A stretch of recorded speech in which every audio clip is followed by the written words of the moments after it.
Getting older doesn't mean getting weaker, it means training smarter. Coach Barrick here, Equity Podcast, giving you tools to be fit for life.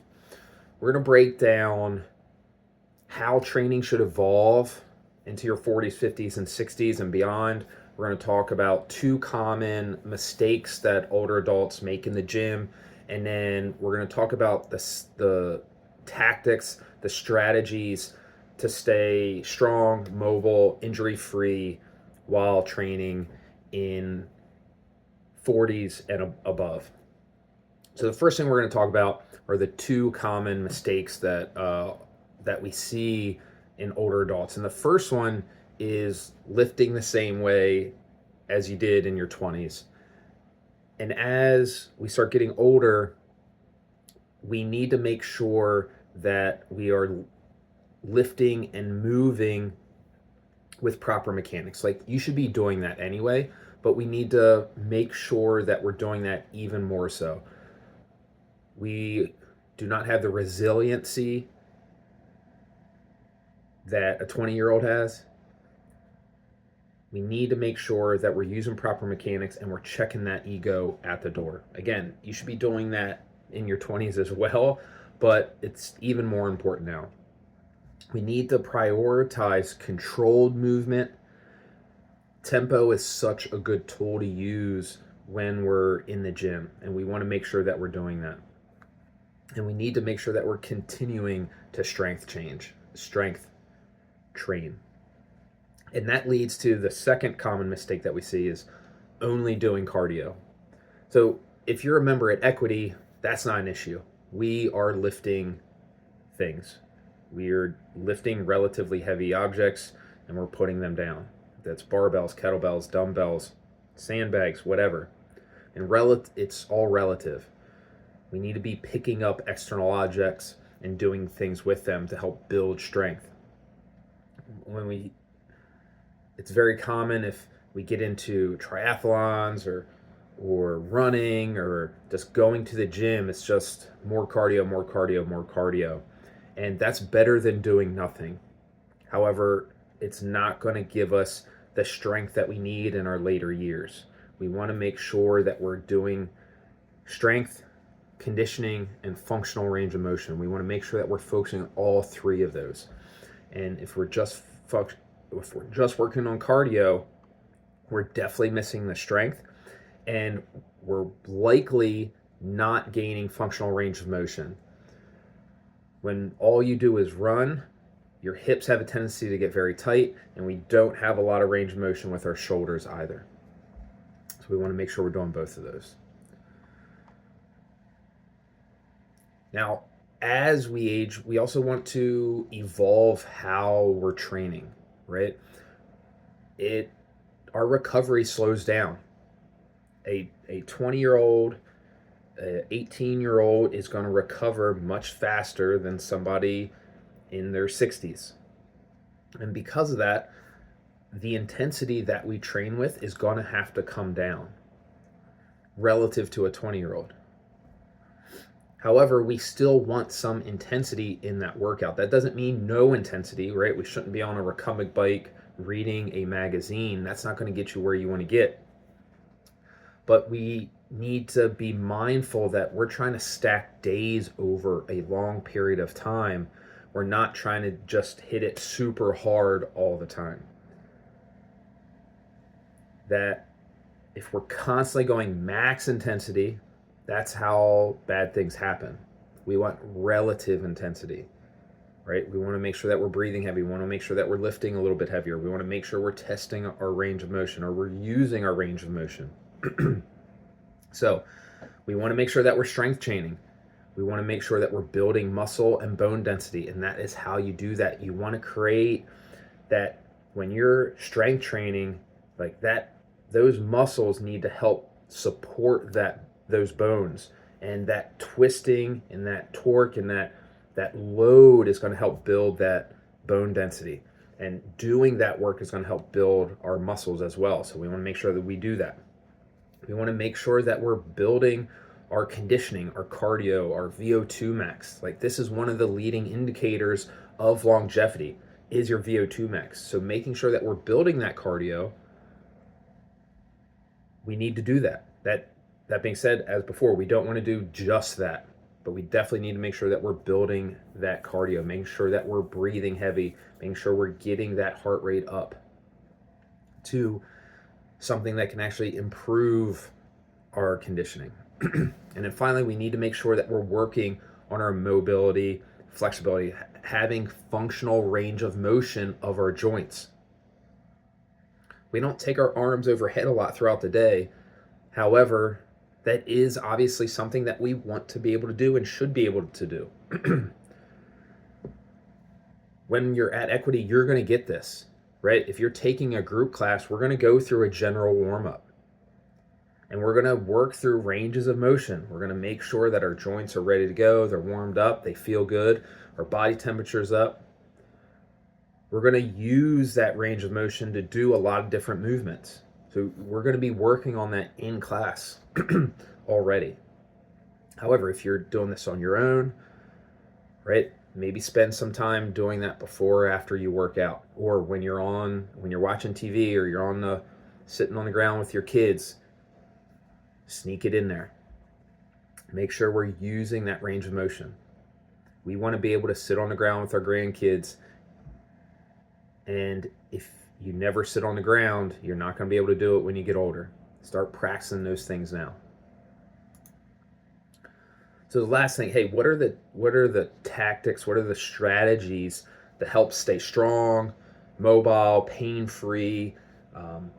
What are those keys to longevity and working out in the 40s, 50s, and 60s? So we want to make sure that we're focusing on strength. We want to be doing functional compound lifts, right? We want to be able to squat. We want to be able to deadlift. That's just picking something off the ground. We want to be able to press. We want to be able to take our hands overhead. And when we do those strength movements, that's going to help us, like I said, build muscle mass. It's going to help us increase our bone density. It's going to help us build functional range of motion, right? We want all of those things. So we want to make sure that we focus on the strength. Then we want to make sure that we're focusing on joint health and functional range of motion. We want to make sure that we're using tempo movements, that we are focusing on controlled movement, on good mechanics, right? We're getting and using our range of motion as frequently as we can. Every day, every time we work out, we want to do that. We want to make sure that we're training smart. And what we mean by that is that we're mindful of our intensity. We're mindful of how we need to adjust our intensity throughout the week. Hey, I can go pretty hard one day a week, but if I go 2 or 3 days like that, like I pay for it. Like I have to start taking a lot more days off, right? Adjusting your intensity and your recovery depending on how you feel. Hey, this is a really good day for me. I'm feeling really good. I'm going to bring that intensity a little bit. Hey, I'm feeling a little beat up. I'm kind of sore. I'm going to take it a little bit easier today. I'm still getting in the gym. I'm still moving. And then I'll take a rest day tomorrow, right? Being able to train smart, listen to your body, manage and adjust your intensity and recovery. We want to make sure we're getting balanced workouts, right? I've mentioned this a lot. This is so important, and that's why I keep mentioning it. Strength, conditioning, cardio, and using our functional range of motion. Being able to use the joints in ways that we're going to use them in life, right?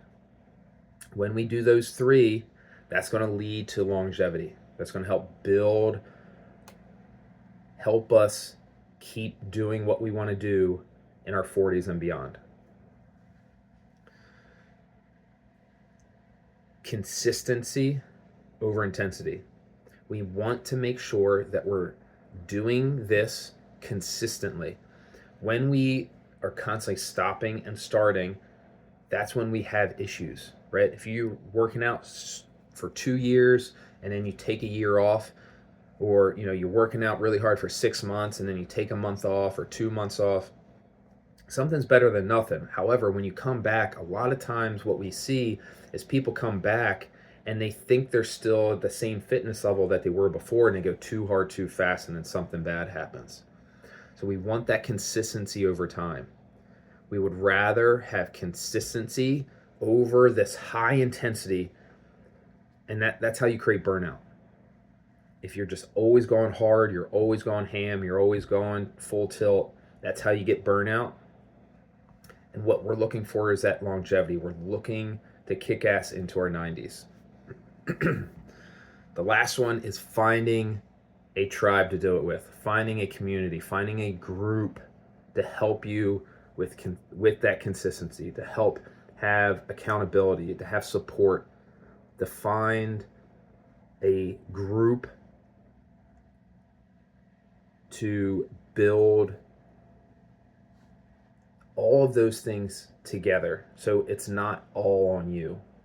Having a coach, having a group surround you and support you is going to make this easier over the long term. We want to make that investment up. We want to make that investment here in our health so that we don't have to spend that time in a hospital or not being able to do the things, just stuck in your house because you can't go anywhere else, right? Find a tribe and do these things, and that is how we get to that longevity, right? And close it out. Hey, I'm just getting started. What are the movements that I can start with? You know, I'm in my 50s and 60s and I've never worked out before. How do I get started? Finding somebody that can help you, finding a coach, is how you get there faster. So finding a gym like Equity can really help get you there faster and make sure that you're staying safe and you're moving well, and you're not going to have it'll give you that support and that accountability. However, if you're trying to do this on your own to get started, here's 5 movements that I really like. Goblet step ups. So find a step or something to step up on. And a goblet just means you're going to hold something. So hold something, some water, a weight, whatever. Step up, step down, and you're going to alternate your legs. It's going to help build leg strength, help build your hamstrings and your glutes and your lower back. Next one is carries, farmer carries, farmer walks.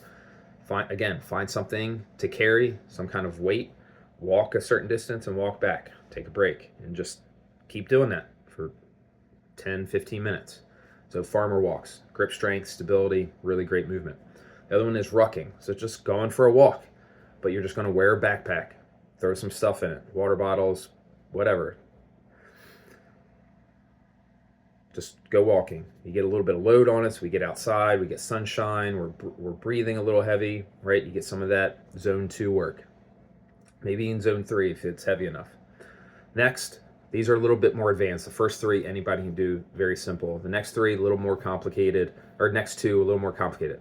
Goblet squats. So again, we're holding something and you're going to squat to a target. So that can be to a chair, to a medicine ball, to a box, to a couch, whatever it is. You're just going to squat, right? We want to be able to sit down and get up without needing assistance, without needing the arm.